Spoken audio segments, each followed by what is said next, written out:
శుక్లాంబరధరం విష్ణుం శశివర్ణం చతుర్భుజం ప్రసన్నవదనం ధ్యాయేత్ సర్వవిఘ్నోపశాంతయేత్.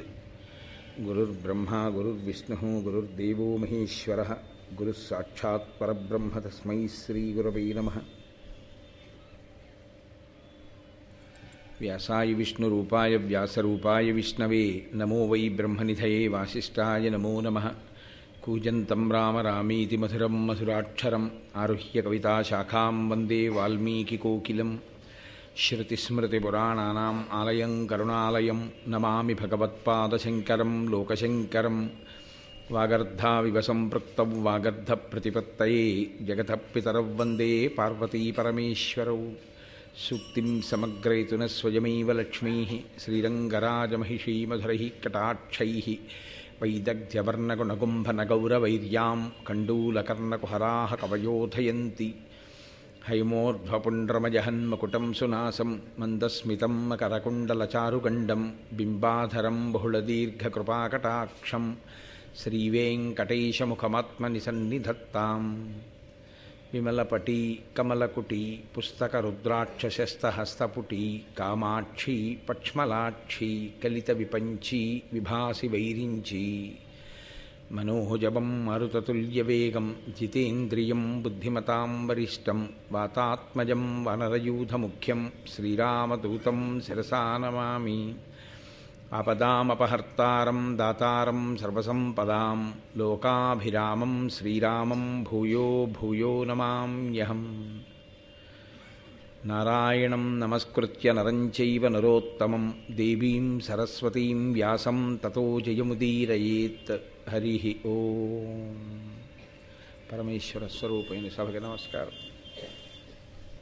గరుత్మంతుని యొక్క ఆవిర్భావము తర్వాత, ఆయన జన్మించిన తరువాత ఆయన వేగాన్ని చూసి దేవతలు ఋషులు మరొక అగ్నిహోత్రం అనుకుని ప్రళయకాలంలో ఉదయించేటటువంటి ఆ అగ్నిహోత్రం ఎలా ఉంటుందో, దాని గమన వేగం ఎలా ఉంటుందో, అలా ఉన్నటువంటి ఆ గరుత్మంతుని యొక్క స్థితిని చూసి వాళ్ళందరూ అగ్ని సూక్తాలతో ప్రార్థన చేస్తే ఆయన ఆకాశంలో ఒక్కసారి తిరిగి వచ్చి తల్లి అయినటువంటి వినత పాదములకు నమస్కరించి నిలబడినటువంటి స్థితి దగ్గర నిన్నటి ప్రసంగాన్ని ఆపి ఉన్నాను. అంతటి బలవంతుడైనటువంటి గరుత్మంతుడు రెండవ కుమారుడిగా వినతకి జన్మించాడు అని చూసింది కద్రువ. అసూయ మరింత ప్రబలింది. ఇది ఆ మహాభారతంలో కేవలం కథాంశంగా వినవలసినటువంటి విషయం కాదు. అత్యంత ప్రమాదకరమైనటువంటి పోకడని మనకి మనంగా జాగ్రత్తగా పరిశీలనం చేసుకోవలసినటువంటి విషయం.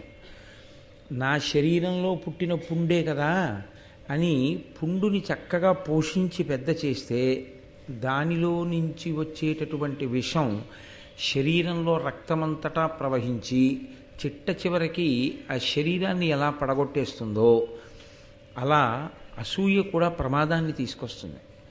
ఇంకా తన శరీరమునందు పుట్టినటువంటి వ్రణం తనని మాత్రమే పడగొడుతుంది, కానీ తన యందు పుట్టినటువంటి అసూయ తనతో పోదు, అది కులక్షయం చేసేస్తుంది.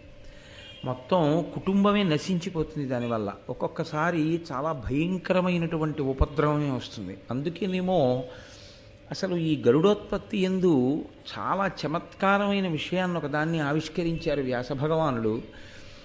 భూమి లోపలికి వెళ్ళిపోతాయి పాములు, ఆకాశంలో ఎగురుతాయి పక్షులు. భూమి లోపలికి వెళ్ళిపోయే పాముకి ఆకాశంలో ఎగిరే పక్షికి శత్రుత్వం వచ్చింది. అంటే రెండు పరస్పర విరుద్ధమైనటువంటి ప్రాణులు. ఒకటి ఎంత కిందకెళ్లాలో అంత కిందకెడుతుంది, ఒక దానికి అసలు ఎగరడమే రాదు. పాము ఎగరదు, పాము బిలాన్ని చూసుకుని దాని లోపలికి వెళ్ళిపోతుంది. పక్షికి దిగడం రాదు, పక్షికి ఎగరడమే వచ్చు. దిగడం అంటూ జరిగితే ఏ విశ్రాంతి కోసమో తప్ప దాని పదము ఎప్పుడూ పైకి వెళ్ళడమే. పైకి వెళ్ళే ప్రాణులు ఎవరికి జన్మించాయి? ఎవరికి అసూయ లేదో వారికి పైకి వెళ్ళే ప్రాణులు జన్మించారు. అంటే దేవతాంశ సంభూతులు జన్మించారు. ఎవరికి అసూయ కడుపులో ఉన్నదో అప్పటికి ప్రకటనము కాకపోయినా అది లోపల రగులుకుంటోంది. అసలు అసూయ అన్నది లేకపోతే ఒకరికి ఏదో మంచి జరిగింది అనేటప్పటికి ఎలా ఉద్భుతమైంది? ఉంటే కదా పెరగడం అన్నది. అంతకుముందు అటువంటి వికారము లోపల లేకపోతే వినతకి జరిగిన మేలు చూసి కద్రువ అసూయని వ్యక్తం చెయ్యవలసిన అవసరం లేదు. అది వ్యక్తమైంది వినత యొక్క కోరికని చూసి. అసలు ఆ వ్యక్తము కావడం అనే పరిస్థితి లేకుండా ఉండడం ఎప్పుడు సంభవమై ఉండేది? ఆమెకి అసూయ లేకపోతే. అసూయ అంటూ ఉండడం పాములకు తల్లి కావడమే. అంటే కిందకి వెళ్ళిపోయేటటువంటి ప్రాణులకు జననము. ఇక్కడ పాము అనబడేటటువంటి దాన్ని దేవతాపరంగా కానీ, కుండలినీ శక్తిగా కానీ, శ్రీ విద్యాపరంగా కానీ, లేకపోతే ఈశ్వరుని యొక్క ఆభరణ విశేషంగా కానీ అన్వయం చేసేటటువంటి పరిస్థితిలో చూడకూడదు. అది కిందకి వెళ్ళిపోయేటటువంటిది, విషతుల్యమైనటువంటిది, 10 మంది చూసి భయపడేది, అసహ్యించుకునేటటువంటి ప్రాణిగా మాత్రమే పరిగణింపబడవలసి ఉంటుంది. కాబట్టి అధోముఖమైనటువంటి చలనము కలిగినది పాము. అసలు ఎన్నడూ లేచి నిలబడడం కానీ ఎగరడం కానీ తెలియదు. అటువంటివి కొన్ని వేలు పుట్టాయి కద్రువకి. ఇద్దరే పుట్టారు, ఇద్దరూ ఆకాశంలో తిరిగేవాళ్ళే. అపారమైన తేజోమూర్తులు జన్మించారు. దేని వలన జన్మించారు అంటే అసూయ అనేటటువంటిది లేకుండా ఉండడమే చాలా ప్రధానం. ఇదే రాబో కాలంలో మహాభారత కథని కూడా నిర్ణయం చేసింది. అందుకే ఆదిపర్వంలో ఈ అమృతాపహరణము అనేటటువంటి ఘట్టము, గరుడోత్పత్తి ఏదైతే ఉందో అదే మిగిలినటువంటి భారత కథకంతటికీ కూడా సూచనగా ఉంటుంది. గాంధారి యందు ఈ అసూయా విశేషం ఉంది.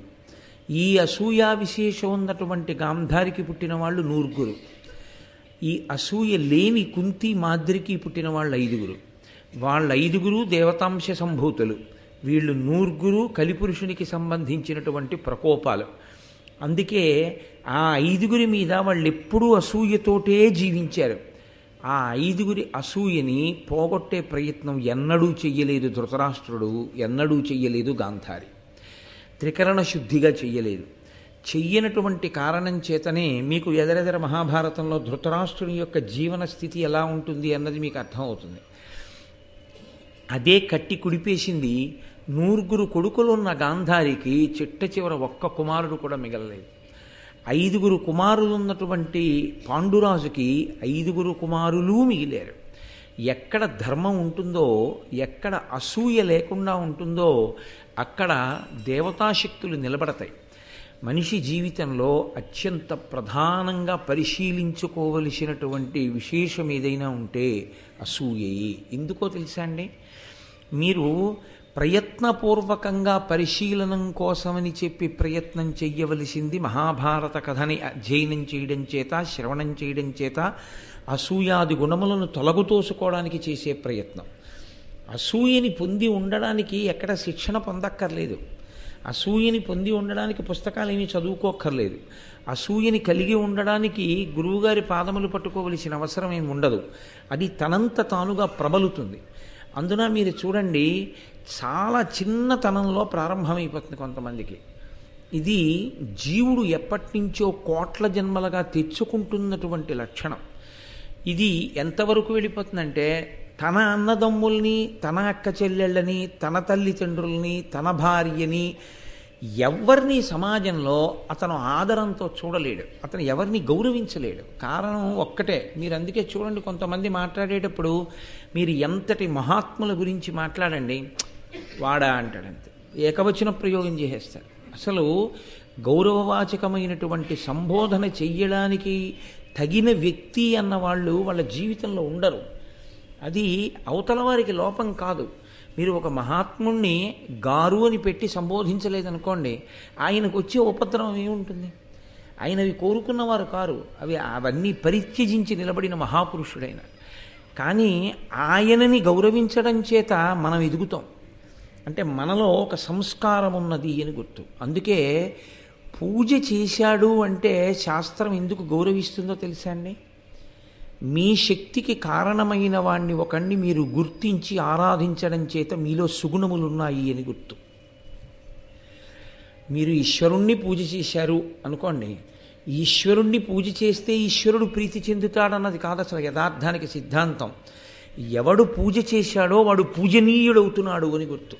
అది అసలు యథార్థం. ఒక మహాత్ముడు కనపడినప్పుడు నేను వంగి ఆయన పాదములకు నమస్కరించగలిగాను అనుకోండి, నాలో ఒక మంచి గుణం ఉన్నది, నా యందు పూజనీయమైన లక్షణం ఒకటి ఉన్నది అని గుర్తు. నాకు వినయం ఉంది, వేరొకరిలో ఉన్న మంచి గుణాన్ని నేను గుర్తించగలను. ఆ మంచి గుణాన్ని చూసి నేను ఇంకా ఇంత గొప్ప స్థితిని పొందలేదు, ఎంత సాధన చేస్తే మహానుభావుడు ఆ స్థితిని పొందాడు, అటువంటి వారి ఆశీర్వచనంతో ఎప్పటికైనా నేను ఆ స్థితిని పొందాలి అన్న గౌరవభావంతో మీరు వంగి నమస్కరించారనుకోండి, ఇప్పుడు మీరు పెరుగుతున్నారు. మీ వినయం, మీ పూజ, మీరు చేసినటువంటి ఆ పూజ్య భావన చేత మీరు పూజనీయులయ్యారు, మీరు గౌరవింపదగిన వారయ్యారు. మీరు నమస్కరిస్తే మీ అబ్బాయి నమస్కరిస్తాడు. మీ గురించి ఎప్పుడైనా మాట్లాడవలసి వస్తే పెద్దలైన వారు కనపడితే మా నాన్నగారు ప్రయత్నపూర్వకంగా నేల మీద పడి నమస్కారం చేస్తారంటాడు. ఇంట్లో తండ్రి ప్రతి వారిని వాడు వీడు అని, ఏముందండి పెద్దవాడి పెద్ద విశేషం, వాడికి నమస్కారం ఏంటండి అన్నారనుకోండి మీరు, ఇప్పుడు అవతల వారిలో ఉండేటటువంటి పూజనీయత కించిత్ కూడా క్షీణించదు, ఏమీ క్షీణించదు. ఇప్పుడు మీరన్న మాట ఆయనకి కితాబు కాదు, ఆయన సమర్థతకి అది ఏ విధంగానూ రుజువు కాదు. ఆయన అలాగే ఉంటారు. పూజనీయతని పోగొట్టుకున్నవాడెవరు? ఎవరు అలా మాట్లాడాడో అతనే పోగొట్టుకుంటాడు. అందుకే అసూయ అన్న లక్షణం ఎక్కడుందో అది మెట్లు దింపుతుంది.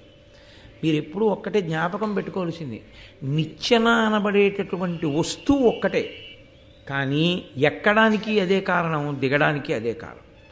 దిగడానికి ఓనిచ్చెన, ఎక్కడానికి ఓనిచ్చెన ఉండవు లోకంలో. ఎక్కడానికైనా దిగడానికైనా అదే వేస్తారు. ఎక్కుతారా దిగిపోతారా అన్నది మీ ఇష్టం. మిమ్మల్ని ఈశ్వరుడు సర్వోత్కృష్టమైన మనుష్య జన్మ అన్నది ఒకటి ఇచ్చాడు, అంటే పుడుతూనే ఒక ఎత్తులో నించున్నాడు. ఇప్పుడు దాని నుంచి పశుత్వంలోకి వెళ్ళిపోవచ్చు, నిచ్చెన మించి దిగిపోయి. ఇంకా అంతకన్నా పైకెక్కి దేవతల్లోకి వెళ్ళచ్చు, ఈశ్వరుల్లోనే కలిసిపోవచ్చు. నిచ్చెనని ఎలా వాడుకుంటారన్నది మీ ఇష్టం. మీరు ఎక్కినా దిగినా నిచ్చెన దోషం మాత్రం లేదు. అది ఒడిసి పట్టుకోవడానికి చేసేటటువంటి ప్రయత్నం. అసూయ అన్న గుణం కనపడగానే అయ్య బాబోయ్ ఇది నాతో పోదు, ఇది నన్ను మొత్తం నా వంశాన్ని కూడా క్షయం చేస్తుంది, చాలా ప్రమాదాన్ని తీసుకొస్తుంది. కాబట్టి నేను ప్రయత్నపూర్వకంగా ఈ అసూయ స్థానంలోకి వేరొక దాన్ని తీసుకురావాలి. దేన్ని తీసుకురావాలి? మీరు చాలా జాగ్రత్తగా పరిశీలన చేయవలసి ఉంటుంది. అసూయ కలగడానికి కారణం ఏమిటి? ఆయన మీకన్నా గొప్పవాడిగా కనపడడం వల్లనే మీరు అసూయ పొందారు, లేకపోతే అసూయ రాదు. ఇప్పుడు ఆయన గొప్పవాడిగా కనపడడానికి ఏ కారణం వల్ల నిజంగా కనపడ్డాడు? నువ్వు అసూయ కాసేపు పక్కన పెట్టు, పరిశీలనం చెయ్యి, లోపల ఒకసారి పరిశీలనం చెయ్యాలి. ఆయన ఎందువల్ల గొప్పవాడయ్యాడు? ఏదో ఫలానా విభూతి, ఫలానా కారణం చేత ఆయన గొప్పవాడయ్యాడు. ఆయన క్రమశిక్షణ అటువంటిది, ఆయన సాధన అటువంటిది. శహబాష్. అసూయమాయి ఆయన చేసిన సాధనలో నువ్వు ఎంత సాధన చేయగలవు? ఆయననే ఆదర్శంగా తీసుకొని మనం పైకెక్కగలమా? ఆయనకే నమస్కారం చేస్తూ ఆయనలా తయారు కాగలమా అని మీరు అన్నారనుకోండి, ఇప్పుడు ఆయన ఆదర్శం అయిపోయాడు, అసూయపోయింది. ఇప్పుడు ఆయనకి 10 మాటలు నమస్కరించి ఆయనలా ఉండాలని మీరు చేసే ప్రయత్నం చేత అభ్యున్నత వస్తుంది. వాడెంత వాడండి అని ఆయనను అనుకరించకపోగా, ఆయనలా పెరిగే ప్రయత్నం చేయకపోగా, ఆయనని నింద చేసే ప్రయత్నం చేత కొత్తగా పాపం వచ్చి ఖాతాలో పడి కట్టి కుడిపేస్తుంది. కేవలం మీ మనసుతో భావాన్ని సమన్వయం చేసుకోవడంలో, మీ మనసుని ఎటువైపుకి నడిపించాలనేటటువంటి దాని విషయంలో మీరు బుద్ధిని వినియోగించుకోవడంలో జన్మ సాఫల్యము నిలబడుతుంది. మీరు అన్న మాట నేను వాడినప్పుడు కేవలం మిమ్మల్ని అని మీరు అనుకోకూడదు, అది నాకు నేను కూడా జ్ఞాపకం చేసుకుంటున్నాను అని మీరు గుర్తుపెట్టుకోవాల్సి ఉంటుంది. నేను ఆ స్థాయిని గెలిచిన వాడనని, మీరు ఆ స్థాయిలో ఉండిపోయిన వారని, అందుకని నేను మీకు ఉపదేశం చేస్తున్నానని మీరు ఎప్పుడూ అనుకోకూడదు. నేను ప్రవచనం చేస్తున్నాను కాబట్టి నేను నన్నయ్య గారిని స్పృహలో ఉంచుకుని మీతో మాట్లాడుతున్నాను. కానీ నన్నయ్య గారు చెప్పింది ఏదుందో అది మీకే కాదు, నాకు కూడా అన్వయమే. కాబట్టి నేను కూడా అసూయ అన్నది నాలో ఎప్పుడైనా తొంగి చూస్తే నేను చెప్పిన మహాభారతమే నాకు మార్గదర్శకం కావాలి. అసూయని తొలగించుకోగలిగిన స్థితిని నేను కూడా పొందాలి అని. కాబట్టి ఇవన్నీ కోటేశ్వరరావు గారు హితోపదేశాలు చేస్తున్నాడు అని మీరు అనుకోకూడదు. నేను కూడా ఈ హితమును నేర్చుకోవడానికి ప్రయత్నిస్తున్నవాడని.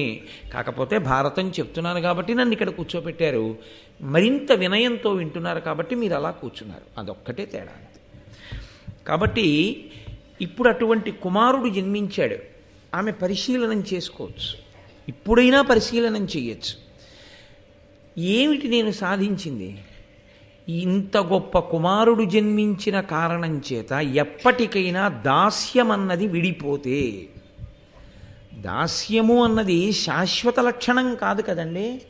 పందెంలో గెలిచి తెచ్చుకుంది, ఏ కారణం చేతనో మధ్యలో విడిపోయిందనుకోండి, మధ్యలో వచ్చినది ఏది పూర్తిగా ఉండేది కాదు కదండి. లోకంలో ఏదైనా సరే స్వయంభూ అనో మాట, స్వయంభూ అంటే తనంత తాను విలిసినది అని. స్వయంభూ ఏదో అది ఎప్పుడూ అలాగే ఉండిపోతుంది. స్వయంభూ శివలింగం అంతా కరిగిపోయి అభిషేకంలో ఇంత ముక్కే ఉండిపోయింది అనుకోండి, స్వయంభూ శివలింగం ఉండిపోయిందని గుర్తు అంతే. ఇంకా కొత్తగా శివలింగం వెళ్ళిపోయింది ఎక్కడికో అని మీరు అనడానికి ఏమి ఉండదు శాస్త్రంలో. అలాగే ఏది శాశ్వతమో అది ఉంటుంది, ఏది అశాశ్వతమో ఏది మధ్యలో వచ్చిందో అది ఉండేది కాదు. నాకు ఉద్యోగం 20 ఏళ్ల తర్వాత వచ్చింది, నాకు వయసు 20 ఏళ్ళు దాటిన తర్వాత వచ్చింది, నాకున్న ఉద్యోగం 60 ఏళ్ల తర్వాత అయిపోతుంది కాదు. అలా మధ్యలో వచ్చినవన్నీ మధ్యలో వెళ్ళిపోయేవే. దాస్యం కూడా తన కృతకమైన ప్రణాళిక చేత తెచ్చింది వినతకి, ఈశ్వరానుగ్రహం కలగగానే పోతుంది. ఎందుకనంటే మీరు ఒకటి గమనించండి, విడుదల పొందుతోంది వినత, నశించిపోయేటటువంటిది నశింపచేసేదాన్ని పట్టుకుంటోంది కద్రువ. ఏ అతిశయం ఉందో వినతకి ఆ అతిశయం పోతోంది దాస్యం చేత, ఆ అహంకారం పోతోంది. కాబట్టి ఆవిడిప్పుడు ఉన్నతి వైపుకు అడుగులు వేసేస్తోంది. ఒక చెడుగుణం పోతోంది ఆవిడికి, కానీ తనకి ప్రతి క్షణం అసూయని పెంచుకుంటోంది. దీనివల్ల నిన్ననే అనేసింది, ఎక్కడో ఎవరో ఏదో చెయ్యక్కర్లేదు కొత్తగా. ఏ అసూయ తన కడుపులో ఉందో ఆ అసూయ వినతమించి పెంచి పోషించడం వల్ల తన బిడ్డల మీదకే వెళ్ళింది, వెళ్ళి తన బిడ్డలకే శాపవాక్కిచ్చి ఏమిటి సాధించుకుంటోంది? మహాభారత సందేశం చాలా ముఖ్యం. ఆ సందేశాన్ని పట్టుకోగలిగితే అది వ్యాసభగవానుని యొక్క ఆర్తి, అది నన్నయ భట్టారకుని యొక్క ఆర్తి. అందుకుని మహానుభావులు మహాభారతాన్ని ఇచ్చింది. ఇది తొలగతోసుకుని అభ్యున్నతి పదంలో నడవాలి. ఆర్షధర్మంలో ఉన్న వాళ్ళ కాదు ఎవరైనా, వాళ్ళు అలా ఆర్షధర్మంలో ఉన్న వాళ్ళ కోసం మాత్రమే రచన ఎప్పుడూ చేయలేదు, వాళ్ళు సమస్త మానవాళి కోసమే రచన చేశారు అని చెప్పవలసి ఉంటుంది. కాబట్టి ఇప్పుడు వినతకి నమస్కరించినటువంటి గరుత్మంతుణ్ణి చూసింది. ఏమవుతాడైనా కొడుకే తనకిని ప్రేమార దగ్గరికి తీసుకోవచ్చు, కౌగిలించుకోవచ్చు, ముద్దు పెట్టుకోవచ్చు, తొడ మీద కూర్చోబెట్టుకోవచ్చు. నాన్న ఎంతటి బలపరాక్రమవంతుడివిరా, నీలాంటి వాడు కొడుకుగా జన్మించడం వల్ల నేను మీ అమ్మ కూడా అభ్యున్నతిని పొందాం. నీవు పుట్టిన సందర్భంలో నేను మీ అమ్మకు ఒక కానుకిస్తున్నాను, ఇక దాసి కాదు, మేమిద్దరం సహజంగా పుట్టుకతో అక్క చెల్లెండం. మధ్యలో వచ్చింది పందేలలో ఈ దాస్యం, అది శాశ్వతంగా ఉండవలసిన విషయం కాదు, విడిచిపెట్టేస్తున్నాను అని ఉంటే మహాభారతం ఇంకోలా ఉండేది కాదు. అలా అనలేకపోయింది, కడుపు మరింత మండిపోయింది, ఇటువంటి కుమారుడా అని. వెంటనే ఆవిడికి వచ్చినటువంటి ఆలోచన ఏమిటో తెలుసా అండి, దాసికి చెందినది కూడా నాకు దాస్యమునకే ఉపయోగపడాలి. ఇది ఆవిడికి వచ్చినటువంటి ఆలోచన. అంటే నేను ఏదైనా ఒక వస్తువుని కొనుక్కున్నాను అనుకోండి, ఆ వస్తువుకి పెరిగే లక్షణం ఉందనుకోండి, ఏ కారణం చేతనన్నా. నేను ఓ 1/4 కిలో శనగలు కొనుక్కున్నానండి, కొనుక్కుని అందులో ఏదో 100 గ్రాముల శనగలు నానబోసాను, ఓ పట్టుకెళ్ళి ఏదో కుండీలో వేశాను. ఇప్పుడు మొలకలయ్యి ఇంకొన్ని శనగలు వచ్చాయి. ఎవరివి అవి? అవి కొట్టువాడివండి. అదేంటంటే ఈ శనగలు మాత్రమే నావి, 100 గ్రాముల శనగలు వచ్చిన మళ్ళీ శనగలు ఏమున్నాయో యజమానికి ఇచ్చేయాలండి అంటానా? నేను కొన్న శనగల వలన ఉత్పాదమైనటువంటి ఇతర శనగలు ఏమున్నాయో, ఫలసాయముగా వచ్చిన ఇతర శనగలు ఏమున్నాయో అవి కూడా నావే. అలా వ్యక్తులకు కూడా అన్వయం చేసింది ఆవిడ. వినత దాసి అయితే వినతాపుత్రుడు కూడా నాకు దాస్యం చేయవలసిన వాడే. ఇప్పుడు ఇది ఇంకా ఎంత దూరం వెళ్ళిందో తెలుసా అండి? ఆమె నాకు దాసి అయితే వీడు నా పుత్రులకు దాస్యం చెయ్యాలి అంటే ఎంత దూరం వెళ్ళిపోయిందో చూడండి. ఆ వక్రమైన ఆలోచన ఎంత అసూయతో వెళ్ళిపోయిందో చూడండి. వెళ్ళి ఆవిడంది వెంటనే ఆ పిల్లవాడిని చూసి, ఆ గరుత్మంతుణ్ణి చూసి, లోకమంతా మునులకు ఋషులకు దేవతలకు స్తోత్రం చేయవలసిన లక్షణం గరుత్మంతుడిలో కనపడింది. కద్రువకి కనపడలేదు. అంటే ఏమనుకోవాలి? గరుత్మంతుడిలో లేదనుకోవాలా? ఈవిడికి కనపడలేదనుకోవాలా? ఈవిడికి కనపడలేదనవలసి ఉంటుంది. ఈవిడికి కనపడకపోవడం గరుత్మంతుడికి తక్కువతనం మాత్రం కాదు కదూ. గరుత్మంతుడికి తక్కువతనం కాకపోవడం ఎప్పటికోప్పటికి గరుత్మంతుడి ఎక్కువతనమే తల్లికి ప్రయోజనాన్ని చేకూరుస్తుంది. ఇది మీరు ఏ విషయంలోనైనా లౌకికంగా కూడా అన్వయం చేసుకోవడం నేర్చుకుంటే మీరు చాలా హాయిగా జీవనం చెయ్యగలిగినటువంటి స్థితి వస్తుంది. అసలు ఆశ్చర్యం ఏమిటో తెలుసా అండి? లోకంలో ఉన్న బలాలన్నీ మీ బలాలే. ఎప్పుడు తనకి అని ఉన్నది ఒక్కటే తనది కాదు. మీరు పరమ ప్రేమతో అందరితో కలిసి ఉన్నారనుకోండి, వాళ్ళ బలం మీ బలం. ఇప్పుడు ఇవాళ సాయంకాలం మా ఇంటికి ఓ దంపతులు వచ్చారు. పేరెందుకు? ఆ దంపతులకి ఒక్కడే కొడుకు. వాడికి టీసీఎస్లో మంచి సాఫ్ట్వేర్ ఇంజనీర్గా ఉద్యోగం వచ్చింది. వాడు ఏదో ట్రైనింగ్కి వెళ్ళి వాడికి ఫస్ట్ నెల జీతం వచ్చింది. ఇప్పుడు వాడు ఆ జీతంలో ఎవరికి కొనాలి బట్టలు? వాళ్ళ అమ్మగారికి నాన్నగారికి కొనుక్కుంటే చాలు. అథవా వాళ్ళ నాయనమ్మ గారికి తాతగారికో అమ్మమ్మ గారికో తాతగారికో కొనాలి. వాడు గురువుగారికి అమ్మ బట్టలు కొని, నాన్నగారండి కుట్టించేయండి, లేకపోతే మళ్ళీ గురువుగారు ఎవరికన్నా ఇచ్చేస్తారేమో అవి అని. వాడు చిన్నవాడు. వాడు ఎక్కడో ట్రైనింగ్ అవుతూ మొదటి నెల జీతంలో వాడు ఇక్కడికి పంపించి డబ్బులు వాడు బట్టలు కుట్టించి వాడు వచ్చి బట్టలు పెట్టి నమస్కరించి వెళ్ళాడు. ఇప్పుడు ఆ దంపతులకి కొడుకైన వాడు నాకు వాళ్ళిద్దరూ కూతురు అల్లుడు వరుస అయితే వాడు నాకు మనవడే. కాలంలో నాకు ఇంకా మనవలు పుట్టలేదు, కానీ తాతగారు అని గౌరవించి అభ్యున్నతి కలగగానే నా తాతగారికి బట్టలు కుట్టించే మనవడు కూడా నాకు వచ్చేసాడా లేదా? అదే అంటే నేను ఒక ఉదాహరణకి చెప్తున్నాను సుమండి, గొప్పకని కాదు. ఏదో నాలో ఏ మంచితనం లేకపోయినా వాళ్ళకి నా యందు మంచితనం కనపడింది వాడికి. అందుకని వాడు నన్ను తాతగారిని చేసుకోగలిగాడు. నేను వాడిని మనవాడిని చేసుకుని ఓ ప్యాంటు చొక్కా సంపాదించుకోగలిగాను అనుకోండి. పోని నేను అదే కుటుంబంతో నాకు ద్వేషం ఉందనుకోండి, ఈ ప్రేమ ఉంటుందా? ఈ ప్రేమ ఉండదుగా. రేపు వాడికి ఓ భార్య వస్తుంది, బిడ్డలు వస్తారు, నా శరీరానికి పెద్దరికం వయసు వస్తుంది. నేను రేపు పొద్దున్న హైదరాబాదులో దిగాను అనుకోండి, వాడు గబగబా కారు పట్టుకొచ్చి మా ఇల్లు దగ్గరండి, మీరు చెప్పే ఉపన్యాసాల వేదికకి మీరు ప్రశాంతంగా హాయిగా మా ఇంట్లో ఉండండి అంటాడు. ఎక్కడిది అనుబంధం? ఎక్కడిది ప్రేమ? అంటే కేవలం ప్రేమ చేత మీరు అసూయని విడిచిపెట్టగలిగితే లోకంలో ఉన్న వాళ్ళవన్నీ మీవే. ఎందుకో తెలుసా అండి? వాళ్ళు పరమ సంతోషంతో పరమ ప్రేమతో మీ పక్కకు వచ్చి నిలబడతారు. అదొక్కటి సాధించుకోలేకపోతే జీవితంలో అసూయతో ప్రతి వాళ్ళని దూరం చేయడం నేర్చుకుంటే వారికి ఉన్నవన్నీ మిమ్మల్ని కాల్చేవై కూర్చుంటాయి. అది ఆ చిన్న మెళకువ ఒక్కటి వస్తే చాలు. అది అసూయని పరిత్యజించడం వల్ల వస్తుంది. నేను 1కి 10 మాటలు దాన్ని ఎందుకు అన్ని మాటలు చెప్తావు అని అనుకోకండి. నా తాపత్రయం వల్ల ఏమిటంటే అసలు యథార్థానికి అసలు ఈ ఘట్టాల్ని యథార్థంగా వినవలసిన వాళ్ళు ఎవరో తెలుసా అండి? చిన్నపిల్లలకి చెప్పాలి ఈ ఘట్టాల్ని. వాళ్ళు జీవితంలో వృద్ధిలోకి రావలసిన వాళ్ళు పాడైపోకుండా, చీడాకు పట్టకుండా, వాళ్ళకి అసూయ యొక్క ఆ గర్హనీయమైన స్థితిని బోధ చేయడానికి మహాభారతాన్ని ఆధారంగా చెప్పాలి. కానీ ఇవాళ మన వ్యవస్థ ఎక్కడ విఫలమైందంటే, మనం ఇంత పరమోత్కృష్టమైన విషయాల్ని తీసుకెళ్ళి పిల్లలకి పాఠ్యాంశంగా అందించడంలో డిజాస్ట్రస్ ఫెయిల్యూర్ అంటారు ఇంగ్లీష్లో. ఆ స్థితి మనం పొంది ఉన్నాం. దాన్ని ఎవరు మార్చగలరో వారు దాని గురించి ఆలోచించవలసి ఉంటుంది. కాబట్టి ఇప్పుడు కద్రువ వినతకి నమస్కరించినటువంటి గరుత్మంతుణ్ణి చూసంది, తడయక మ్రొక్కియున్న వినతాసుతునప్పుడు చూచి ఆత్మలో నిడుగడ చేయుచుం కడు సహింపక కద్రువ వాని పిల్చి నా కొడుకులు నెల్ల నెత్తుకొని కృమ్మరుచుండుము ఏమి పంచినన్ మడవక చేయు మీ పని సమర్పణ చేసే ప్రభుత్వం ఏర్పడన్. స్పష్టంగా చెప్పేస్తున్నారు నన్నయ్య గారు.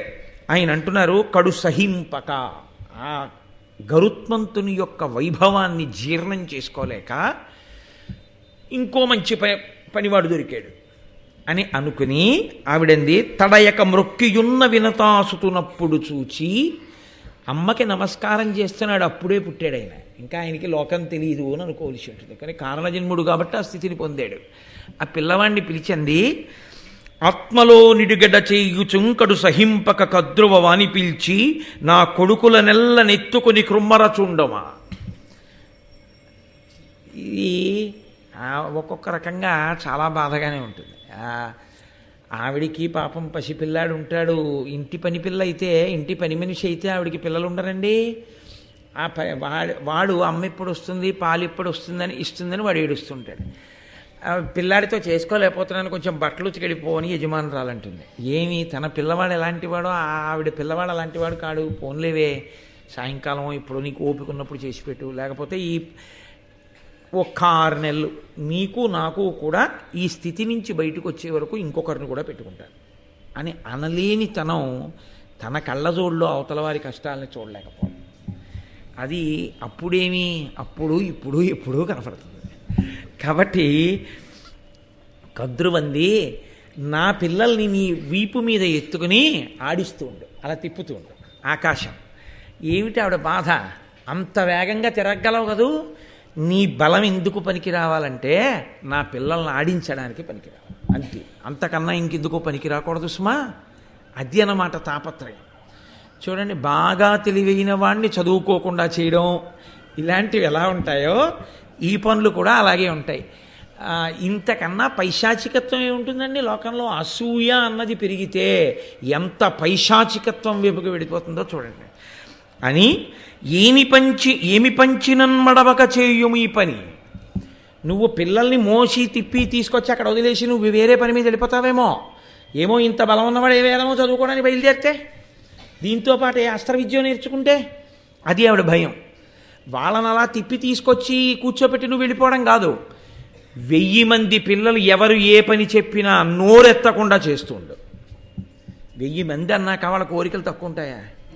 వాడు ఆ పుస్తకం పట్టరా అంటాడు, చేసేవాడు దొరకాలి. కానండి లోకంలో తమోగుణం పెరిగిపోవడానికి అంతకన్నా లక్షణం ఇంకోటి ఉండదు. అప్పుడప్పుడు నా చేతిలో పుస్తకం కూడా అందేసుకుంటూ ఉంటే నేను అదే అంటుంటాను, కొన్నాళ్ళకి నాకు రాచరికం వచ్చేస్తుందండి, అలా అన్నీ పుచ్చేసుకోకండి, ఆమన్యం పోయి అసలు వినయంగా బతకడం పోతుంది నాకు అని.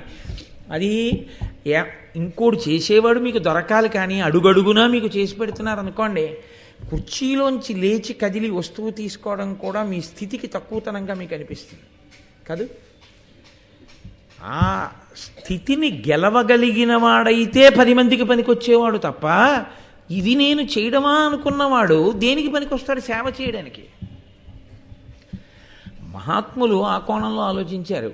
గాంధీ గారి దగ్గరికి రాజేంద్ర ప్రసాద్ గారు వెళ్ళి సబర్మతి ఆశ్రమంలో కలుసుకుని నేను ఏమైనా సేవ చేయాలనుకుంటున్నాను, ఏం చేయనని అడిగారు.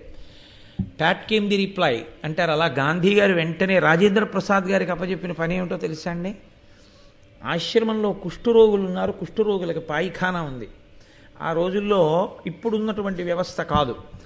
నువ్వు ప్రతిరోజు కుష్ఠరోగుల యొక్క పాయిఖానాలోకి వెళ్ళి వాళ్ళు విసర్జించినటువంటి మలాన్నంతటిని ఎత్తి దూరంగా వేస్తుండా సేవ చేయాలి. పరమ సంతోషం. ఆయన వెంటనే ప్రారంభం చేశాడు ఆ పని. సేవ చేయడానికి పదవులు అక్కర్లేదు, సేవ చేయడానికి ఇంకేమీ అక్కర్లేదు.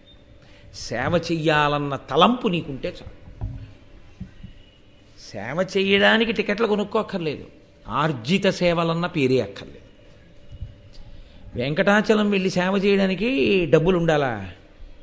వెంకటరమణుడు మాడవీధుల్లో తిరుగుతున్నప్పుడు నువ్వు జాగ్రత్తగా ఆయనతో పాటుగా గోవిందనామం చెప్పుకుంటూ తిరుగు చాలు. 7 కొండలు గోవిందనామం చెప్తూ ఎక్కు చాలు. వెంకటేశ్వర స్వామిని ఒక్కసారి నువ్వు దర్శనం చేసి నేనే 10 మాటలు దర్శనం చేస్తే నాలాగే అందరూ ఆయనకి బిడ్డలు అంతమంది చూడాలి కదా. నేను ఒక్కమారు దర్శనం చేసుకుని వెడుతూ ఉంటాను. ఈశ్వరా, నేను నిన్నెన్ని మాటలు చూశానన్నది కాదు, నువ్వు నన్ను చల్లగా చూస్తే చాలు అను. నువ్వు 10 మాటలు చూస్తే అదృష్టమా, ఆయన నిన్ను చూస్తే అదృష్టమా? ఆయన నిన్ను చూడ్డానికి నువ్వు ఆయన ఒక్కసారి చూడడమే నిజానికి ధర్మం. లక్షల మంది వెనకాల ఆయన్ని చూడ్డానికి ఉన్నారా? నువ్వేనా ఆయన బిడ్డడివి? వాళ్ళందరూ కారు. నువ్వు ఒక్కమారే చూడు. నువ్వు ఒక్కమారు చూడడం నేర్చుకుంటే, ఒక్కమారు ఈశ్వర దర్శనం చేసుకుని చాలు ఆయన దృష్టిలో పడ్డాను అని నీకు వచ్చేయడం అలవాటైపోతే అందరూ హాయిగా ఉంటారు. ఇన్ని లఘు, మహాలఘు, అతి లఘు, ఇన్ని పెద్ద పెద్ద విషయాలు కనిపెట్టవలసిన అవసరం ఏమి ఉండదు. హాయిగా అందరూ రాముల వారి మేడలోకి వెళ్ళి దర్శనం చేసుకోవాలి. అది లేకే వచ్చింది కదా ఈ దరిద్రం అంతాను. కాబట్టి ఈ పిల్లల్ని ఎత్తుకొని మోస్తూ ఉండు. మోయడం కాదు, వాళ్ళు ఏం చెప్పినా చేస్తూ ఉండు. అంటే ఆయన ఏమంటాడు? ఆయన ఏం అనలేదు. ఎందుకు అనలేదో మీరు గమనించాలి సుమండి. అది చాలా అవసరం. ఎందుకు అనలేదు గరుత్మంతుడు? ఛనోర్మొయ్ అనలేడేమిటి? అనగలడు, కానీ అనలేదు. ఎందుకు అనలేదో తెలుసా అండి? బిడ్డలకున్న పరానుకరణము. ఇది మీరు గుర్తుపెట్టుకోవాలి. బిడ్డలకి ఎప్పుడూ ఒక లక్షణం ఉంటుంది, పరానుకరణము. పరానుకరణము అంటే అనుకరించుట. మొట్టమొదట వాళ్ళు ఏది ఎలా చేద్దాము అన్న దాని విషయంలో అనుకరిస్తారు. ఈ అనుకరించడానికి వాళ్ళు ఎంచుకునే మొదటి వస్తువు ఏదో తెలుసా అండి ప్రపంచంలో? అమ్మ. అమ్మ ఏం చేస్తుందో అదే చేస్తారు. వాడు అమ్మ నువ్వు అంటాడు, నాన్న నువ్వు అంటాడు. అమ్మ అంటుంది తప్పు. నన్ను నువ్వను, నాన్నగారు మీరన్నారు అంటాడు. నాన్నగారండి మీరంటాడు, అమ్మ నువ్వు అంటాడు. అమ్మే రక్షకురాలనుకుంటాడు. అమ్మ అంటుంది కాదు, నాకు రక్షకుడు మీ నాన్నగారే, నీకు రక్షకుడు మీ నాన్నగారే. నాన్నగారు అమ్మని దెబ్బలాడతారు, అమ్మ కళ్ళొత్తుకుంటుంది. కొడుకు ముఖం ఎర్రబడిపోతుంది. మీరు చూడండి, ఎప్పుడైనా అమ్మ జోలికెడితే నాన్నగారైనా సరే కోప్పడితే పిల్లాడికి చాలా కోపం వచ్చేస్తుంది. ఎర్రబడిపోయిన ముఖంతో ఉంటాడు. అప్పుడు వాడు అమ్మ దగ్గరికి వెళ్ళి, అమ్మ అమ్మ ఎందుకమ్మా నాన్నగారు నిన్ను అలా దెబ్బలాడారు అంటాడు. నాన్నగారు దెబ్బలాడితే నాన్న ఎప్పుడూ మన మంచికే దెబ్బలాడతారు తప్ప నాన్నగారు అనవసరంగా దెబ్బలాడరు. నాన్నగారు దెబ్బలాడారని నేను ఏడవట్లేదు. నాన్నగారు దెబ్బలాడేంత వరకు నేను ఈ విషయం ఎందుకు తెలుసుకోలేకపోయానని ఏడుస్తున్నాను అని అమ్మందనుకోండి, వాడికి నాన్నగారు దెబ్బలాడేంత వరకు మనం తప్పు తెలుసుకోకుండా ఉండకూడదు, నాన్నగారు దెబ్బలాడే స్థితి ఇవ్వకూడదని తెలుసుకుంటాడు.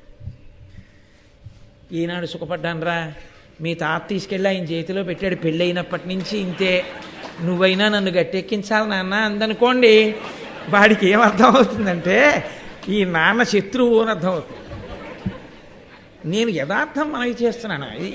పైకి నేను నవ్వుకి సంబంధించిన విషయాన్ని చెప్పానని మీరు అనుకోకూడదు. పాపం వెర్రాయిని దెబ్బతినేస్తాడు చిట్ట చివరికి వచ్చేటప్పటికి. అమ్మ అలా మాట్లాడకూడదు. అందుకే ఒకవేళ నువ్వు అలా మాట్లాడతావేమో మాట్లాడకు సుమా అని చెప్పి సన్నికళ్ళు తొక్కిస్తారు పెళ్లిలో. నువ్వు ఈ రాయి ఎంత గట్టిగా ఉందో నీ మనసు కూడా అంత గట్టిగా ఉంచుకో. నువ్వు అన్న మాట చాలా దూరాలు వెళ్ళిపోతాయి. నువ్వు మా తమ్ముడు గురించి ఏమైనా అంటే కాపురం విడిపోతుంది. మా నాన్న గురించి ఏమైనా అన్నావో రేపు పొద్దున్న నేను మా నాన్నగారు ముఖం చూసుకోవడం మానేసామంటే ఇంకంతకన్నా అన్యాయమైన విషయం ఉండదు. కొన్ని నువ్వు కొత్తగా సంసారంలోకి వస్తున్నావు, బాగా ఒడిసి పట్టుకోసుమా అని సన్నికలు తొక్కిస్తారు. ధర్మం గురించి అంత ప్రయత్నం చేశారు ఋషులు మనకి. కాబట్టి పిల్లలకి ఉండేటటువంటి లక్షణం పరానుకరణం. అమ్మ ఏం చేస్తోందో వాడు చేసేస్తాడు. వాడికి బలం ఉందా బలం లేదా వాడికి అనవసరం. మీరు చూడండి, చాలా సందర్భాల్లో ఇప్పుడంటే లేవు, పూర్వం రోట్లో బండ పెట్టి పచ్చడి చేస్తుండేవారు. పచ్చడి చేస్తూ ఆ రోజుల్లో వెళ్ళడం అంటే సెల్ ఫోన్ మోగిందని ల్యాండ్ ఫోన్ మోగిందని వెళ్ళడం ఉండేది కాదు. ఆ రోజుల్లో వెళ్ళడం అంటే ఎవరో తలుపు కొట్టారని వెళ్ళేవారు.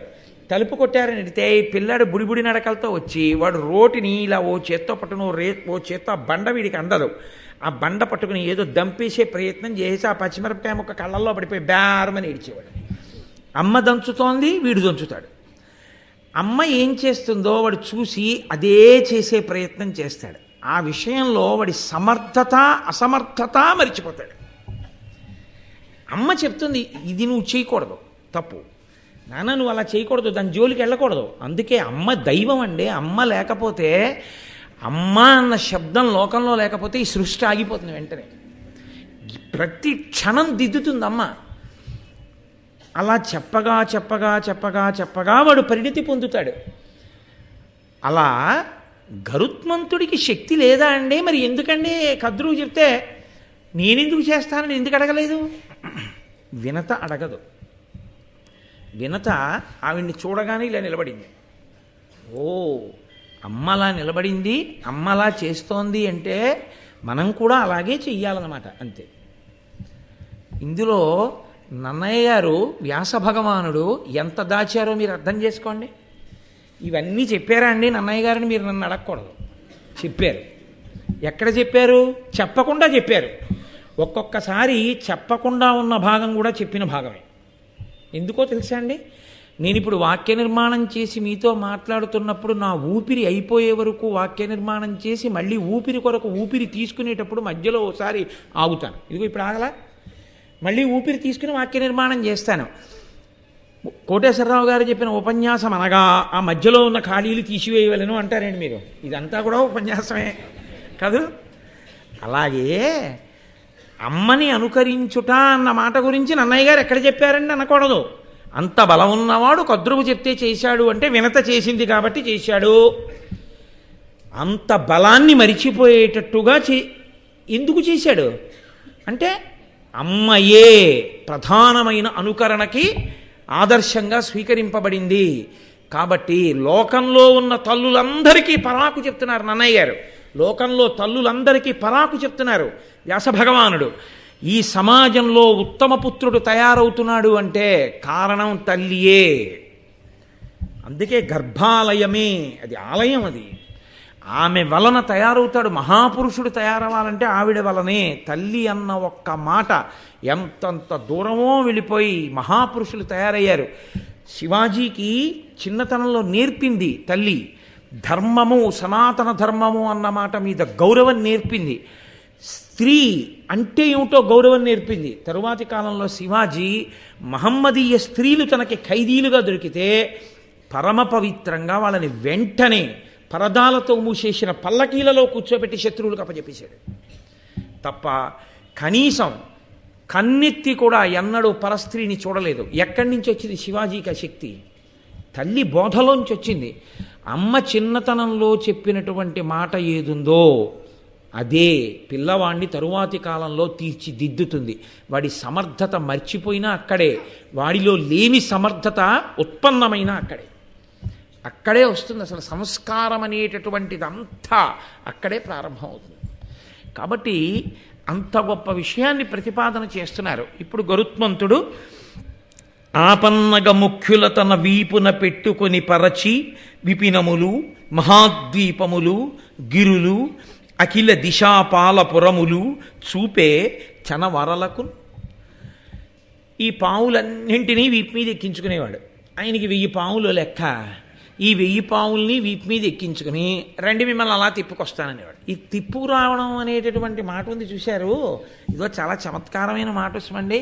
కాసేపు పిల్లాడిని అలా తిప్పి తీసుకురావే పనుంది అంటారు. ఎవరో వచ్చి ఇంట్లో మాట్లాడుతున్నారు అనుకోండి, పిల్లాడు అల్లరి చేస్తున్నాడు అనుకోండి, వెంటనే కాసేపు పిల్లాడిని అలా తోటలో తిప్పి తీసుకురావే, వీళ్ళతో మాట్లాడి పంపించేస్తాడు.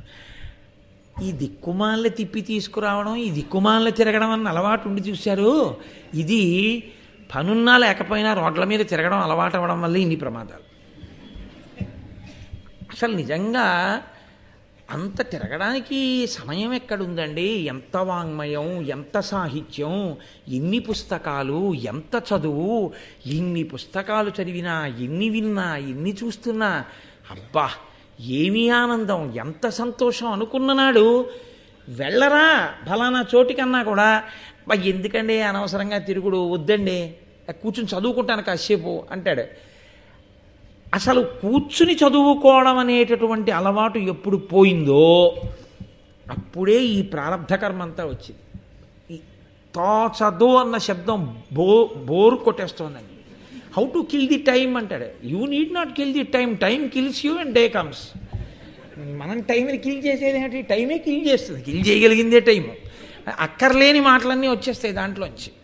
కాబట్టి అగో తిప్పుకురా అంది. అప్పటి నుంచి ఇప్పటి వరకు ఇవే లక్షణాలు నడుస్తున్నాయి మహాభారతంలో ఉన్నవే. అందుకని పాపం ఆయన తిప్పడం అంటే ఏదో పక్క సందులోనూ ఆ తోటలోనూ తిరిగేంత తక్కువ శక్తి కాదయింది. కాబట్టి ఆయన ఏం చేసేవాడంటే వీపున పెట్టుకొని పరచి విపినములు మహాద్వీపములు ఓసారి అలా ఎగిరాడంటే ఓ దండకారణ్యం అయిపోయేది.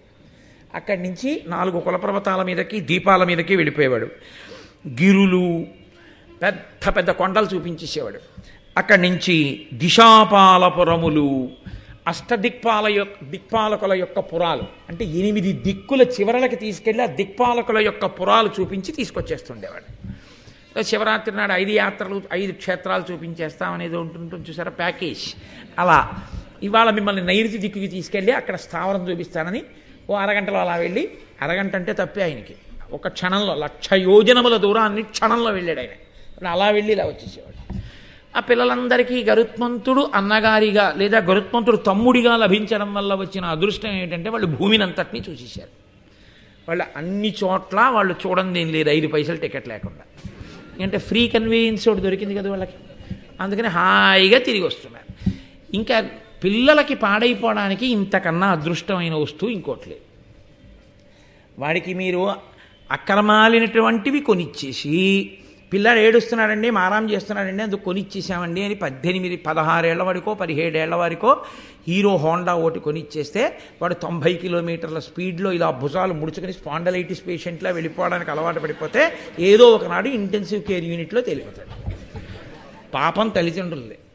నోరు మొయ్యి, నేను 40 ఏళ్ళకి తొక్కాను మోటార్ సైకిల్, నీకెందుకురా ఇవ్వను, నడు కాలినడకల వెళ్ళడం అలవాటు చేసుకో, లేకపోతే పెరగవలసిన వయసు సైకిల్ తొక్కు, నీకు వ్యాయామం.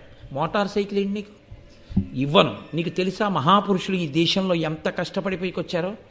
ఒకానొకప్పుడు లాల్ బహదూర్ శాస్త్రి గారిని కాశ్మీర్ వెళ్ళమని జవహర్లాల్ నెహ్రూ గారు పిలిచి చెప్తే ఆయన తడబడుతుంటే, ఏమి శాస్త్రిజీ భయపడుతున్నారా కాశ్మీర్ వెళ్ళడానికి? అక్కడంతా అల్లరిగా ఉందని ఎందుకు భయపడుతున్నారు వెళ్ళడానికి? ఏం అలా తటపటాయిస్తున్నారు అని అడిగితే, నేను వెళ్ళలేక కాదు, కాశ్మీర్లో చలిని తట్టుకోవడానికి కావలసిన స్వెట్టర్ లేదు నాకని చెప్పాడు. అటువంటి మంత్రులు పరిపాలించిన దేశం, అటువంటి మహానుభావులరా, అటువంటి మహాపురుషులు పరిపాలించినటువంటి నేల.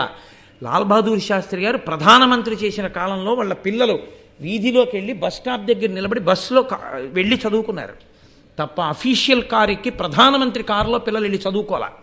మన దరిద్రం ఏమిటంటే లాల్ బహదూర్ శాస్త్రి గారి గురించి ఎక్కడా పిల్లలకి చెప్పుకునే స్థితి మనకి లేకపోవడం వల్ల. అటువంటి మహాపురుషులు పుట్టిన భూమి. నేను ఎంత కష్టపడితే ఈ డబ్బు సంపాదించానో తెలుసా? నీకెందుకురా మోటార్ సైకిల్? నడవలేవా? సైకిల్ తొక్కలేవా? తొక్కు సైకిల్. నీ సైకిల్లో గాలి నువ్వు కొట్టుకోలేవా? సైకిలు పంపు కొనిస్తాను, కొట్టు గాలి. ఏం ఒంట్లో ఓపిక ఉందిగా, కొట్టుకో గాలి అని తండ్రి పిల్లల్ని అనగలిగితే పిల్లలు విచ్చలవిడిగా తిరగరు. పిల్లలు తిరుగుతున్నారంటే పిల్లల్ని అని ప్రయోజనం లేదు. పిల్లలకి చెప్పగలిగితే వాళ్ళు వింటారు. మనకి ముద్దన్న పేరు మురిపెమన్న పేరు ఒకటి ఉంది. అందులో సమస్తమైనటువంటి కుసంస్కారాలు వచ్చేస్తున్నాయి. కాబట్టి ఈయనే ఉండలేడు 78 ఛానల్స్ లేకపోతే పిల్లాడు చూస్తే తప్పేంటి. కాబట్టి ఆ రోజుల్లో గరుత్మంతుడు దొరికాడు. వాళ్ళకి చదువా సంధ్య తిరగడమే పని అని వాళ్ళు తిరుగుతున్నారు. ఇప్పుడు మోటార్ సైకిల్ ఇచ్చిన తండ్రి ఎటువంటి వాడో అప్పుడు గరుత్మంతుడిని అప్పచెప్పి తిరగమన్న కద్రు అటువంటిది. కాబట్టి వాళ్ళు అవన్నీ తిరుగుతున్నారు, చూస్తున్నారు, వస్తున్నారు, తింటున్నారు, పడుకుంటున్నారు, ఆడుకుంటున్నారు. చేసి పెట్టడానికి వినతా తిప్పడానికి గరుత్మంతుడు బాగా దొరికారు. ఇంతకన్నా జీవితానికి అభ్యున్నత ఏమిటి సాధించాననుకుంటోంది కద్రువ. ఇది ప్రమాదం అక్కడ వచ్చింది. కాదు ఇలా ఉండకూడదు అని ఆవిడ అనుకుని ఉండుంటే ఏదో వాడంతా ముచ్చట పడుతున్నాడు కొందరు మోటార్ సైకిల్ అనని తల్లి అయ్యి ఉండుండేది కాదు. కాబట్టి అంటే నేను దాన్ని యథార్థంగా ఇవాల్టి సమాజానికి అన్వయం చేయడానికి ఆ మాట వాడుతున్నాను అని మీరు అర్థం చేసుకోవాల్సి ఉంటుంది తప్ప నేను ఎవరిని వ్యక్తిగతంగా అంటలేదు అని మీరు గుర్తుపెట్టుకోవాల్సి ఉంటుంది. ఇప్పుడు రోజు తిప్పుతున్నాడు, తీసుకొస్తున్నాడు, చక్కగా కాలం గడిచిపోతోంది. ఒకరోజు ఆయన ఏం చేశాడంటే, అక్కడికి వెడదామా, ఈశాన్య దిక్కుకి వెడదాం, చూసేసాం కదా, నైరుతి దిక్కుకి వెళ్తే చూసేసాం కదా, ఇది చూసేసాం కదా అన్న మాట ఒకటి ఉంటుంది. కాబట్టి ఇంకా మళ్ళీ వాడు అక్కడికి వెళ్ళడు. తిరుపతి అయినా సరే నాతో కొంతమంది అంటుంటారు, తిరుపతి వెళ్ళినప్పుడు అక్కర్లేదు కానీ మీరు ఇంకెక్కడికైనా వెళ్ళినప్పుడు చెప్దురు అంటారు. అంటే నాకు చాలా ఆశ్చర్యంగా ఉంటుంది. తిరుపతి వెళ్ళినప్పుడు ఎందుకు వద్దు అన్నాను అనుకోండి, తిరుపతి చాలా మాటలు చూసామండి అంటే, తిరుపతి చాలా మాటలు చూశారా అని మీరు తీర్థం పేరు అడిగారు, అది ఎక్కడుందండో, ఏమిటి చూసేశారు? వాడు చూసేసాట తిరుపతి, ఇంకా అక్కర్లేదు వాడికి జీవితం. తిన్నన్నం ఎందుకు తింటున్నావు మరి అంటే, చూసేశాం కదా అనడం ఒక లక్షణం. అదో మనస్సు యొక్క పరిణితి లేని స్థితికి ఇవన్నీ ఏవి జీవితాంతం అసలు ఎప్పుడూ చూసినా తనివి తీరకూడదో అవి చూసేసామనుకుంటూ ఉండడం అదొక దుష్ట లక్షణం. కాబట్టి అలా పెడదామా, దక్షిణ దిక్కుకి చూసేసాం, ఉత్తర దిక్కుకి చూసేసాం, మరి ఇంకా చూడందే ఉంది. ఆ పైకి సూర్యుడి దాకా వెళ్ళలేదు. మీ కర్మ ఎక్కడిని తీసుకెడతానన్నాడు ఆయన. ఆయనకేం పోయింది? ఎక్కారు, బయలుదేరారు, సూర్యుడి వైపుకి పెడుతున్నాడు గరుత్మంతుడు. ఆయనంటే తట్టుకుంటాడు, వీళ్ళకు ఉండద్దు ఆ శక్తి. నాన్నగారండి 100 కిలోమీటర్లు డ్రైవ్ చేసేయండి నాన్నగారండి, ఇంకా స్పీడ్గా వెళ్ళిపోవాలని నాన్నగారండి, ఆ కార్ దాటేయాలి నాన్నగారండి అన్నాడు అనుకోండి, నోరు మొయ్యి అనాలి తండ్రి, గట్టిగా పట్టు కూర్చో వెళ్ళిపోదాం అన్నాడు అనుకోండి. వెనకాల వాడికి బేజారు వచ్చిన తర్వాత ఆపడానికి ఉండదు, గేర్లు మార్చాలి, యాక్సిలేటర్ తగ్గించాలి, బ్రేక్ వెయ్యాలి, అది తగ్గాలి స్పీడ్. ఈలోగా వాడికి కింద పడిపోతే కళ్ళు తిరిగి. కాబట్టి డ్రైవ్ చేసేవాడికి ఉన్నంత నైపుణ్యం కూర్చున్నవాడికి ఉండాలని ఎక్కడుంది? కాబట్టి అలా అడగకూడదని కద్రువన్నా చెప్పాలి. వాళ్ళు ఏం చెప్తే చెయ్యని చెప్పింది, ఆయన తప్పే ఉంది. సూర్యుడి దగ్గరికి తీసుకెళ్ళన్నారు, రండి ఎక్కండి అన్నాడు ఆయన. తీసుకెళ్ళడం మొదలుపెట్టాడు. మొదలు పెడితే ఆ సూర్యమండలానికి దగ్గరగా వెళ్ళిపోతున్నారు, ఇంకా బాగా దగ్గరగా వెళ్ళలేదు. గరుత్మంతుడు హాయిగా ఉన్నాడు. ఆయనకి ఈ పిల్లలు ఏమైపోయారంటే శుభ్రంగా మాడి మసి అయిపోయి పైనుంచి కింద పడిపోయారు. అందులో బతికిన వాడు లేడు, చచ్చిపోయి కింద పడిపోయారు. చిత్రం ఏమిటంటే ఆవిడ తప్పు పట్టింది గరుత్మంతుడు. ఎంత బుద్ధి లేని వాడివిరా, నీకు బుద్ధి ఉండద్దండి. అసలు నిజంగానండి ఎంత ఆశ్చర్యంగా ఉంటాయో ఇవన్నీ. అది గడుసుతనం అనుకుంటారు, కానీ చిచి ఇలా జీవించకూడదు, ఇలా మాట్లాడకూడదు అనేటటువంటి పరిస్థితి ఉండదు కొంతమంది దగ్గర. రే మేకు కొట్టాలి, పక్కింటికి వెళ్ళి సుత్తి పట్టరా అంటే ఆ కొడుకెళ్ళి ఆ పక్కింట్లో అడిగొచ్చి అన్నాడు, నాన్నగారండి వాళ్ళకి సుత్తి ఉందిట కానీ ఇవ్వరట. అంటే ఏమి ఎందుకు ఇవ్వరు అంటే, మేకులు కొడితే వాళ్ళ సుత్తి సొట్టలు పడుతుందట, అందుకని ఇవ్వరట. సుత్తి సొట్టలు పడుతుందా మేకు కొడితే? ఎంత స్వార్థం రా, మన సుత్తే ఉంది పట్టరా అదిగో బూట్లో తనది. అంటే దానికి ఏమి ఇంకా చాలా గడుసుతనంతో మాట్లాడుతున్నాం. మనం ఎవరి మీద తప్పు తోసేసామన్న దాని గురించిన తాపత్రయమే తప్ప అసలు మనం ఇలా మాట్లాడచ్చా అనేటటువంటి ధోరణి ఏమీ ఉండదు లోకంలో. కాబట్టి ఆవిడ గరుత్మంతుణ్ణి తప్పు పట్టింది. పిల్లలు అడిగితే మాత్రం నువ్వు తీసుకెళ్ళండి, మరి ఆవిడేగా చెప్పింది తీసుకెళ్ళమని. పిల్లలందరూ చచ్చిపోయారు, నీవు బుద్ధిహీనుడవు, నీకు బుద్ధి లేదు అని నింద చేసి ఆవిడ దేవేంద్రుణ్ణి ప్రార్థన చేసింది. నరసుర సిద్ధకిం పురుష నాగ నభశ్చర ముఖ్యులెల్లా నీ కరుణయ వేచిమండ్రు, త్రిజగంబులు నీ కులిశాభిరక్షణ స్ఫురణన చేసి సుస్థిరత పొందు పురంధర సర్వలోక సుందర శరణంబు నాకగుము దానవసూదన పకశాసన అంతే. ఇంద్రుణ్ణి స్తోత్రం చేస్తూ, ఓ లోకసుందర మహానుభావ, దేవతలు, కిన్నెరులు, కింపురుషులు మొదలైన వాళ్ళందరూ కూడా నిన్ను అనువర్తించి నీ యందు భక్తితో ఉండి నీ శాసనాన్ని ఔదలదాల్చి అభ్యున్నతిని పొందుతూ ఉంటారు. ఇవాళ నా కుమారులు సూర్యమండలం వైపుకి వెళ్ళబోయి ఆయన యొక్క తీవ్రమైన వేడి చేత శరీరాలను విడిచిపెట్టి కింద పడిపోయారు, మరణించారు. కాబట్టి నీవు వాళ్ళందరినీ బ్రతికించవలసింది అని శరణాగతి చేసి ఆయన్ని ప్రార్థన చేసింది. త్రికరణ శుద్ధిగా ప్రార్థన చేసినప్పుడు పలకడం దేవతల యొక్క లక్షణం. అందుకే ఎప్పుడైనా ఈశ్వరానుగ్రహం కలగలేదు అంటే దానికి కారణం మీరు ఈశ్వరుణ్ణి సరిగ్గా నమ్మి పూజించలేదు అని గుర్తు తప్ప ఈశ్వరుడు ఎందు దోషమున్నది అని మీరు అనకూడదు. శంకర భగవత్పాదులు జన్మించాలని కాదు సంకల్పం, కొడుకు పుట్టాలి అని. శివగురువు ఆర్యాంబ త్రిశూర్ క్షేత్రానికి వెళ్ళి భజన చేశారు. భజన అంటే 41 రోజులు పైచిలకు అక్కడ ఉండి ఈశ్వరుణ్ణి సేవిస్తారు. అలా సేవించారు. సేవిస్తే వాళ్ళకి కొడుకు పుట్టేటటువంటి అదృష్టం కనపడలేదు, ఈశ్వర దర్శనం కాలేదు. శివగురు వచ్చి ఆర్యాంబతో అన్నాడు, ఇక్కడ ఇన్ని రోజులుండి మనం ఈశ్వరుణ్ణి ప్రార్థించాం, కానీ ఆయన మనల్ని అనుగ్రహించలేదు. కాబట్టి ఇలా చేయడం వల్ల ఈశ్వరానుగ్రహం కలుగుతుంది అని నేను అనుకోవట్లేదు, భగవంతుడు అనుగ్రహించట్లేదు, కాబట్టి ఆపు చేసి వెళ్ళిపోదాం అన్నాడు. అంటే వెంటనే ఆర్యాంబంది, నో దేవతాను జడిమా జడిమా మనుష్యే. దేవతల తప్పు అని అనకు, నీవు సక్రమంగా చేసి ఉంటే దేవతలు అనుగ్రహించి ఉండేవారు, ఈశ్వరుడు కనపడేవాడు. నీవు సక్రమంగా చెయ్యలేదు, నువ్వు చెయ్యలేదు కాబట్టి ఈశ్వరుడు కనపడలేదు. నీ ఎందు దోషం అనకు తప్ప ఈశ్వరుడు ఎందు దోషం అనకండి. అందుకు కదండి సాక్షాత్ పరమేశ్వరుడే ఆవిడ గర్భవాసమే చెయ్యాలని నిర్ణయించుకోవడానికి కారణం ఆవిడ యొక్క విశ్వాసం. ఇప్పుడు శివగురు వెళ్ళి మళ్ళీ ప్రార్థన చేశాడు.